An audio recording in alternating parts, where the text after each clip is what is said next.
Hi అండి, అందరికీ నమస్కారం. Welcome to my YouTube channel. ఈ వీడియోలో వైఎస్ షర్మిలపై తీవ్ర దాడి వివరాలు అయితే వీడియోలో తెలుసుకుందాం. వీడియో ఎక్కడగా స్కిప్ చేయకుండా ఎండ్ వరకు చూడడం ద్వారా ఇన్ఫర్మేషన్ అనేది పూర్తిగా అర్థమవుతుంది. అలాగే వీడియో నచ్చినట్లయితే ఒక లైక్ చేయండి. ఇంకా సబ్స్క్రైబ్ చేసుకున్నట్లయితే మన ఛానల్ సబ్స్క్రైబ్ చేసుకోవడం ద్వారా నేను చేసే ప్రతి ఒక్క వీడియో మీ వరకు రీచ్ అవుతుంది. ఇక వైఎస్ షర్మిల గారు ఈ విధంగా అంటున్నారండి. నా వంటి బట్టల మీద గురించి మీరు మాట్లాడతారా? జగన్ నీది గుండెనా లేదా బండనా అని అయితే తీవ్ర వ్యాఖ్యలు చేశారు.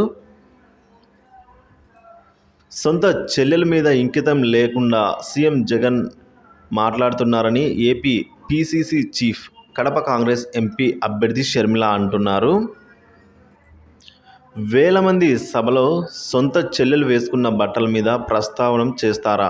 ఎంత దిగజారుడు రాజకీయాలు, అంత ఏం అవసరం ఉంది అని షర్మిల నిలదీశారండి. నేను బాబు దగ్గర మోకరిల్లానట, పసుపు చీర కట్టుకున్నానట, చంద్రబాబు స్క్రిప్ట్ నేను చదువుతున్నానట, పసుపు కలర్ ఏమైనా చంద్రబాబుకి పేటెంట్ రైటా? చంద్రబాబు పచ్చ కలర్ కొన్నారా? జగన్ రెడ్డి మర్చిపోయారు. గతంలో సాక్షి ఛానల్కి పసుపు రంగు ఉండేది. స్వయంగా వైఎస్ఆరే చెప్పారు పసుపు మంగళకరమైన రంగు, అది టీడీపీ సొంతం కాదు అని. సో ఈ విధంగా షర్మిల ఆక్షేపించారండి. గుంటూరులో జరిగిన భారీ బహిరంగ సభలో అయితే షర్మిల ఈ విధంగా ప్రసంగించారు. మోడీకి జగన్ దత్తపుత్రుడని కూడా అన్నారు. ముఖ్యమంత్రి హోదాలో ఉన్న వాళ్ళు చీర రంగు గురించి మాట్లాడతారా? నా ఒంటి మీద ఉన్న బట్టల గురించి మాట్లాడుతుంటే సభ్యత ఉందనుకోవాలా? జగన్ రెడ్డికి అసలు సంస్కారం ఉందా? చూసుకుంటూ రాసిచ్చిన స్క్రిప్ట్ చదివే జగన్ రెడ్డే.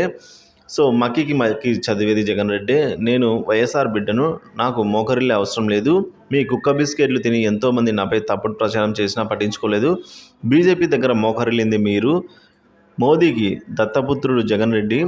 రాష్ట్ర ప్రయోజనాల మీద ఒక్కరోజు కూడా మాట్లాడలేదు. జగన్ రెడ్డి వైఎస్ఆర్ వారసుడు కాదు, మోదీకి వారసుడు. క్రైస్తవులను చంపుతుంటే మోడీకి మద్దతు పలికారని ఈ విధంగా షర్మిల గారు ఈ విధంగా తీవ్ర వ్యాఖ్యలు చేయడం జరిగింది.